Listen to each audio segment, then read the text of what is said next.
Hello guys, नमस्कार। मैं भावेश गजपाल आपका स्वागत करता हूं अपने YouTube चैनल लक्ष्य विद भावेश गजपाल में। चैनल के साथ बने रहने के लिए चैनल को लाइक कीजिए, सब्सक्राइब कीजिए, साथ ही बेल आइकन को प्रेस कीजिए ताकि जैसे ही मैं वीडियो डालूं आपके पास नोटिफिकेशन पहुंचता रहे। तो आज हम पढ़ने वाले हैं इंडियन जियोग्राफी का पार्ट 2, जिसमें मैं भारत की भूगर्भिक संरचना के बारे में बताऊंगा। ठीक है, किसी भी देश की प्राकृतिक बनावट के लिए उसकी भूगर्भिक संरचना समझना हमको सर्वाधिक सर्वोपरि होता है। ठीक है, तो इसके अंतर्गत हम सबसे पहले चट्टानों का वर्गीकरण पढ़ेंगे। मैं आपका ज्यादा समय नहीं लूंगा, कुछ कंटेंट, महत्वपूर्ण कंटेंट को ही लिखा हुआ हूं यहाँ पर मैं, और कोशिश करूंगा जितना ज्यादा हो सके आपको समझाऊं। ठीक है, साथ ही जितने ज्यादा इमेजेस के थ्रू आपको वीडियो प्रोवाइड करने की कोशिश करूंगा मैं, कि हर एक कंटेंट का वीडियो इमेज में आपको स्क्रॉल करके दिखा सकूं। ठीक है, तो सबसे पहले देखिए, चट्टानों का वर्गीकरण हम लोग पढ़ रहे हैं। चट्टानों को बेसिकली, ठीक है, एक यूरोपियन क्रम में और भारत क्रम में बांटा जाता है। तो हम लोग भारतीय क्रम का वर्गीकरण पढ़ते हैं। तो भारतीय क्रम के वर्गीकरण में इसके 4 वर्ग हैं, ए, बी, सी और डी। यहां पर जैसे कि आपको देखने को मिल रहा है, ए वर्ग में लिखा है आद्य महाकल्प अथवा आर्कियन चट्टाने।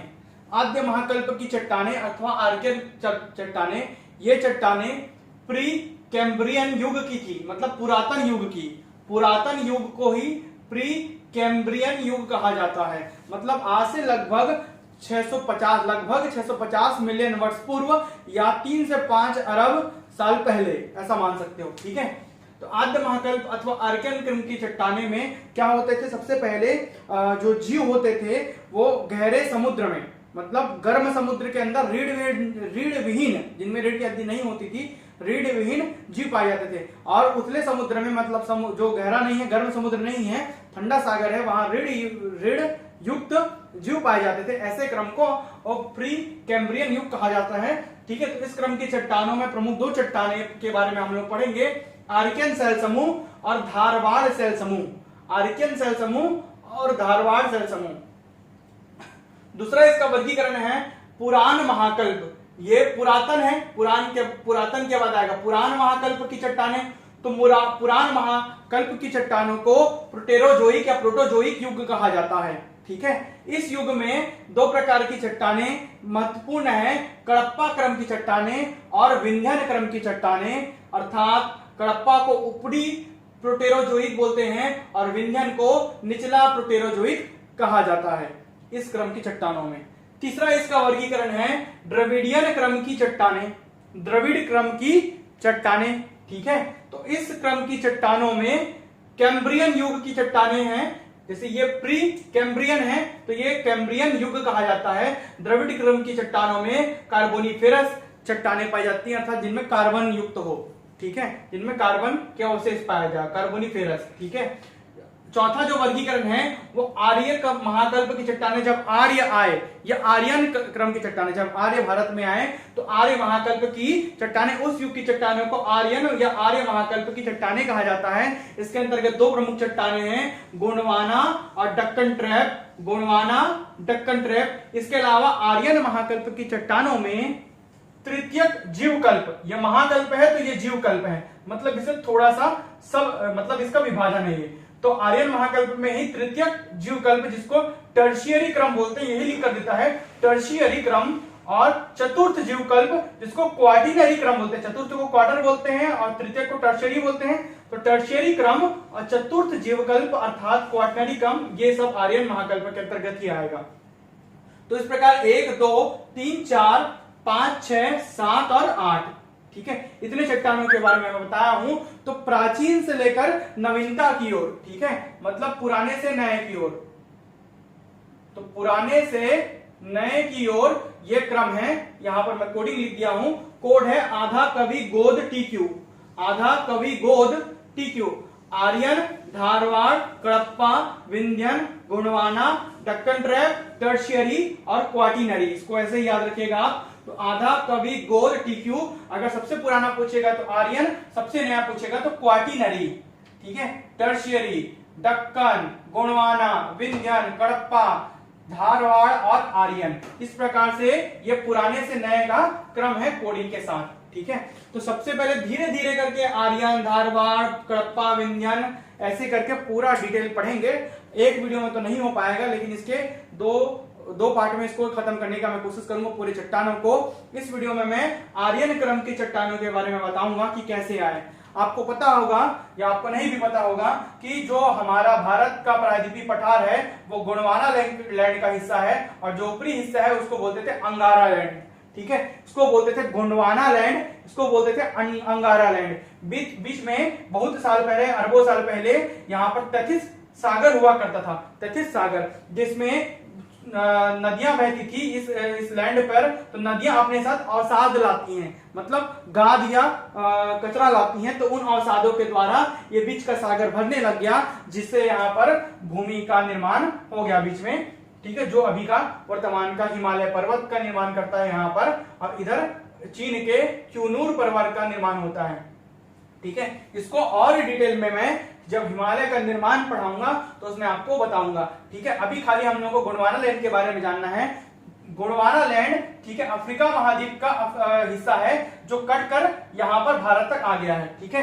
ये पहले यहाँ पर चिपका था, ये जो त्रिभुज वाला आकार है अफ्रीका महाद्वीप में, तो ये अफ्रीका का हिस्सा है, ठीक है, जो अभी भारत में आ गया। चूंकि पृथ्वी की गति प्लेट टेक्टोनिक थ्योरी के अकॉर्डिंग कहाँ है, नॉर्थ ईस्ट की ओर है। हमेशा पृथ्वी हमेशा ऐसे गति करती, पृथ्वी पे जो प्लेटें हैं वो नॉर्थ ईस्ट, ठीक है, मतलब उत्तर पूर्व की दिशा में सरकती हैं। तो सरकने के कारण ही ये यहां से कटकर, मतलब अफ्रीका यहाँ पर है तो भारत यहाँ पर, ये यहाँ से कटकर यहाँ तक आ गई। तो ये अफ्रीका के गोंडवाना लैंड का ही हिस्सा है, और ये खनिज संपदा से भरपूर है। और यहीं पर सर्वाधिक आर्कियन सेल समूह पाया जाता है। जो पहला सेल समूह है आर्कियन सेल समूह पाया जाता है। इस जो ट्रायंगल वाले इलाके हैं उसको हम लोग भारत का प्रायद्वीपीय पठार बोलते हैं, प्रायद्वीपीय भारत का पठार कहते हैं। ये देखिए मैं बना दिया हूं, और ये जो नीला प्रिंट है ये सब आर्कियन सेल समूह का मिलने का स्थान है। इससे आप अंदाजा, राज्यों का अंदाजा लगा सकते हैं, साथ में बाजू में इमेज भी चलते रहेगा। प्रायद्वीपीय भारत का पठार इसे कहा जाता है। ये गोंडवाना लैंड का हिस्सा था, और ये खनिज संपदा की दृष्टि से बहुत ही धनी क्षेत्र है प्रायद्वीपीय भारत का पठार। प्रायद्वीप उसे कहते हैं जो तीनों ओर से समुद्र से घिरा होता है, और द्वीप उसे कहते हैं जो चारों ओर से समुद्र से घिरा होता है। तो ये जो प्रायद्वीप है मतलब 1, 2 और 3 ओर से समुद्र से घिरा है, और ये पठारी इलाका है, इसलिए इसको प्रायद्वीपीय भारत का पठार कहते हैं। ये गोंडवाना लैंड का हिस्सा हुआ करता था, ठीक है। अब आते हैं हम लोग आर्यन क्रम की चट्टानों में। तो आर्यन क्रम की चट्टानों को पढ़ने के लिए मैं बता दिया हूं, यही प्रायद्वीपीय भारत के पठार में लगभग 2/3 भाग, कितना भाग, 2/3 हिस्सा, इस प्रायद्वीपीय भारत का 2/3 हिस्सा आर्कियन सेल समूह अर्थात आद्य महाकल्प सेल समूह से युक्त है। सबसे प्राचीनतम चट्टान कौन सा है, आर्कियन सेल समूह है। लगभग 3 से 5 अरब वर्ष पूर्व का, अर्थात लगभग 650 मिलियन वर्ष पूर्व का यह सेल समूह है। तप्त पृथ्वी के ठंडे होने से बना है, मतलब बिग बैंग थ्योरी कहता है कि ये जब बिग बैंग थ्योरी के अनुसार तप्त पृथ्वी के ठंडे होने से, जो लावा था उसके ठंडे होने से इन चट्टानों का निर्माण हुआ है, और ये पृथ्वी की सबसे गहराई में है, ठीक है। यह आग्नेय चट्टान है, अग्नि से उत्पन्न हुआ इसलिए इनको क्या बोलते हैं, आग्नेय चट्टान, आग से जलकर बनी हुई चट्टानें या आग्नेय चट्टानें हैं। जब जल जाएगा तो उसमें जीवाश्म नहीं रहेगा, जलने पर क्या बचता है, खाली राख बचता है, इसलिए इसमें जीवाश्मों का अभाव रहता है, अग्नि से जलकर बना है। यह आग्नेय चट्टानें हैं, जीवाश्मों का अभाव है, या आग्नेय चट्टानें हैं, इसमें जीवाश्मों का अभाव है, जीवों के अस्म अर्थात अवशेष इसमें नहीं पाए जाते क्योंकि ये जल गया है पूरा, ठीक है। लगभग 86.7% हिस्सा आर्कियन काल से, आर्कियन काल में बना है पृथ्वी का। तो पृथ्वी के लगभग 87%, देखिए यहां पर 86.7, मतलब लगभग 87% हिस्सा जो है आर्कियन काल में बना है, जो कि आर्कियन सेल समूह से बना हुआ है।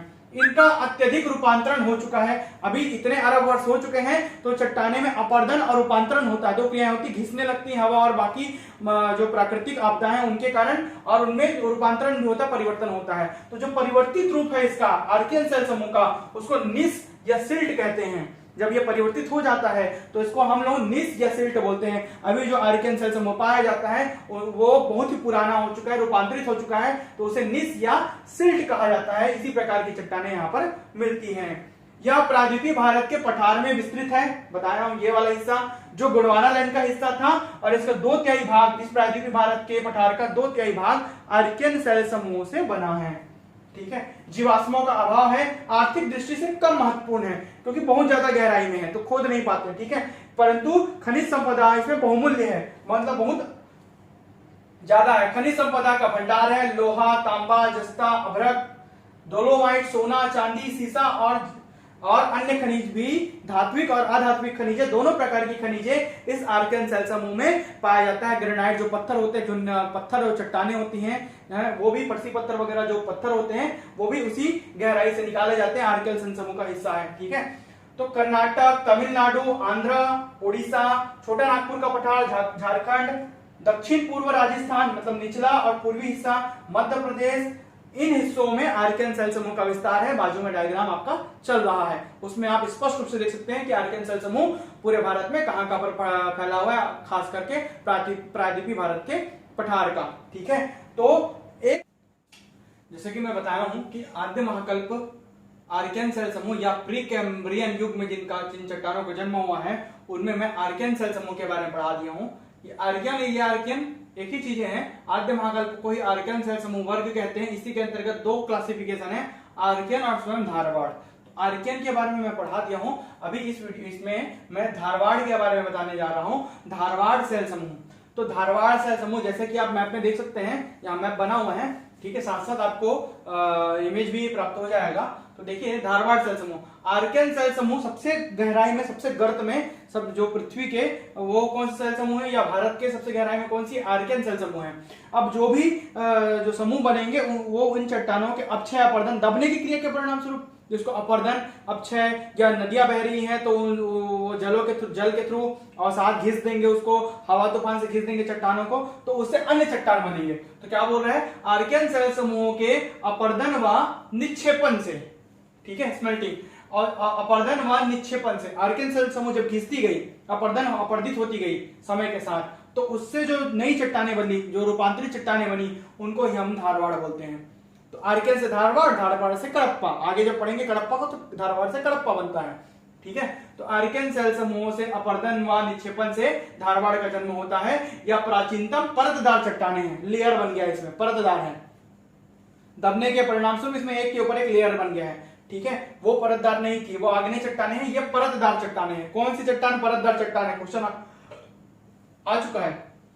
तो धारवाड़ चट्टानें एक प्रकार की परतदार चट्टानें हैं। अरावली पर्वत का निर्माण इन्हीं चट्टानों से हुआ है, जैसे दिख रहे हैं, दिल्ली आलम से पालम तक बोलते हैं, दिल्ली के पालम से लेकर गुजरात के आलम तक इसका विस्तार है, ऐसा बोलते हैं। तो ये अरावली पर्वत है, ठीक है।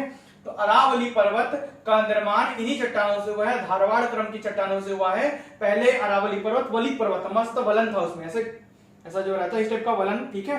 तो ये वलन अब खत्म हो गया है क्योंकि बहुत पुरानी है।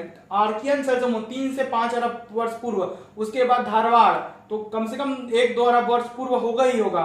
तो उतने सालों में हवा, पानी, तूफान आदि से वो छिड़ जाता है, तो जो वलन रहता है वो खत्म हो जाता है। तो अब अवशिष्ट पर्वत का उदाहरण है। तो अगर पूछेगा भारत में एकमात्र अवशिष्ट पर्वत का उदाहरण पूछेगा तो अरावली पर्वत, अवशिष्ट मतलब बचा हुआ पदार्थ, तो अवशिष्ट, अपशिष्ट नहीं बोल रहा हूं, अवशिष्ट बोल रहा हूं। तो अवशिष्ट पर्वत का उदाहरण पूछेगा तो बोलेगा तो अरावली है, ठीक है। पहले वलित पर्वत था परंतु वर्तमान में अवशिष्ट पर्वत का उदाहरण है। ये बचा खुचा पर्वत है, अवशिष्ट हो गया है। विश्व की सबसे प्राचीनतम पर्वत श्रृंखला बोलेगा तो अरावली, क्योंकि धारवाड़ से ही उत्पन्न हुआ, आर्कियन के बाद धारवाड़ चट्टान, तो धारवाड़ सबसे प्राचीन है, धारवाड़ से अरावली बना है। तो जाहिर सी बात है विश्व की सबसे प्राचीनतम पर्वत श्रृंखला अरावली होगी। जीवाश्म का अभाव है क्योंकि ये भी आर्कियन सेल समूह से बना है। आर्कियन सेल समूह अग्नि था, अग्नि से जल गया था, जिसमें अवशिष्ट नहीं रहेंगे, जीवों के अवशेष नहीं रहेंगे, और उसी से बना है धारवाड़। तो धारवाड़ में भी जीवाश्म का अभाव होगा। ये जलज सेलें हैं, जलज का मतलब जल से निर्माण हुई, ठीक है, जिनमें थोड़ा सा जल पाया जाता है, वे जल से निर्मित। तो जलज सेलें हैं, जल में जन्मी सेलें हैं, जल में जन्मा हुआ, ये जल में जन्मा है, जलज, जल मतलब जन्म लेना, तो जल में जन्मी हुई सेलें हैं, जलज सेलें हैं, ठीक है। इस क्रम की चट्टानों का जन्म कर्नाटक के धारवाड़ व शिमोगा जिलों से हुआ है। कर्नाटक के धारवाड़ जिले में प्रमुख रूप से यह पाया गया, इसलिए इसका नाम रखा गया धारवाड़। समझ आ रहा है, कर्नाटक के धारवाड़ व शिमोगा जिलों से। तो धारवाड़ जिला में पाए जाने के कारण पहली बार, ठीक है, कर्नाटक के धारवाड़ जिला में पाए जाने के कारण इसका नाम धारवाड़ रखा गया। अब ये सर्वाधिक धात्विक खनिज इसमें मिलता है, जितने भी धातु वाले खनिज है तो इसी में मिलेगा, इसलिए धारवाड़। अगर पूछेगा कि कौन सी चट्टान सबसे बहुमूल्य है तो धारवाड़। सर्वाधिक धात्विक खनिज इसी में मिलता है, आर्थिक दृष्टि से सबसे महत्वपूर्ण भी यही चट्टान है धारवाड़। सर्वाधिक खनिज भी इसी में मिलता है, धातु वाला, अधातु नहीं, धात्विक खनिज इसी में मिलता है, आर्थिक दृष्टि से सबसे महत्वपूर्ण भी यही है। और लोहा, सोना, मैग्नीज, तांबा, क्रोमियम सब यहीं से निकाले जाते हैं। कर्नाटक का कोलार और हट्टी के खाने आपको पता होगा, जहां से सोना निकाला जाता है, कोलार और हट्टी के खानों से, ठीक है। जो केजीएफ कोलार गोल्ड माइन जो मूवी बनी है वो उसी के ऊपर बनी है, कोलार गोल्ड माइंस केजीएफ, ठीक है। तो कोलार और हट्टी के खाने ये सब धारवाड़ के आसपास के क्षेत्र हैं जहां से सोना निकाला जाता है, तो इसलिए ये धारवाड़ चट्टानें बहुत ही बहुमूल्य है। अब देखिए कहां कहां इनका विस्तार है इस मैप में। कर्नाटक के धारवाड़ व बेल्लारी जिलों से लेकर तमिलनाडु के नीलगिरी व मदुरई जिले तक, तमिलनाडु के नीलगिरी व मदुरई जिले तक इसका विस्तार है।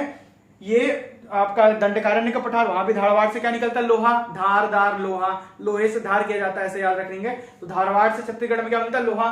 तो उड़ीसा और छत्तीसगढ़ का निचला हिस्सा जिसको छोटा नागपुर का पठार का श्रेणी में लिया जाता है, तो छोटा नागपुर के पठार की श्रेणी में ये धारवाड़ मिलता है, छोटा नागपुर का पठार झारखंड वाले हिस्से में, ठीक है। इसके अलावा इसी का हिस्सा कहाँ है, मेघालय पठार में। तो मेघालय पठार मेघालय के शिलांग पठार में, मेघालय राज्य के शिलांग पठार में ये मिलता है। इसके अलावा मिकिर और रेंगमा की पहाड़ियां हैं अरुणाचल प्रदेश में, डफला, मिरी, अबोर और मिश्मी, मिकिर, रेंगमा असम में, सॉरी असम में, ठीक है, असम में है। तो असम में भी इनका विस्तार है धारवाड़ शैल समूहों का। इसके अलावा दिल्ली से लेकर अलवर तक, अलवर राजस्थान, दिल्ली, अलवर गुजरात के कुछ हिस्से में इसका विस्तार है धारवाड़ का। इसके अलावा हिमाचल प्रदेश में भी लद्दाख श्रेणी, जास्कर श्रेणी, गढ़वाल, कुमायूं, इस प्रकार की जो श्रेणियां हैं इनमें भी धारवाड़ क्रम की चट्टानों से ही निर्मित है। लद्दाख, जास्कर, गढ़वाल, ठीक है, कुमायूं, ये सब क्षेत्र जो हिमाचल प्रदेश के आसपास के क्षेत्र हैं सभी धारवाड़ की चट्टानों से निर्मित हैं। धारवाड़ आपको समझ आया होगा। अब इसके बाद नेक्स्ट वीडियो में पार्ट 3 पढ़ेंगे। वीडियो के साथ बने रहें, चैनल को लाइक कीजिए, सब्सक्राइब कीजिए, साथ ही इसका जो पहला पार्ट का लिंक है वो डिस्क्रिप्शन बॉक्स में डाल दिया गया है। धन्यवाद।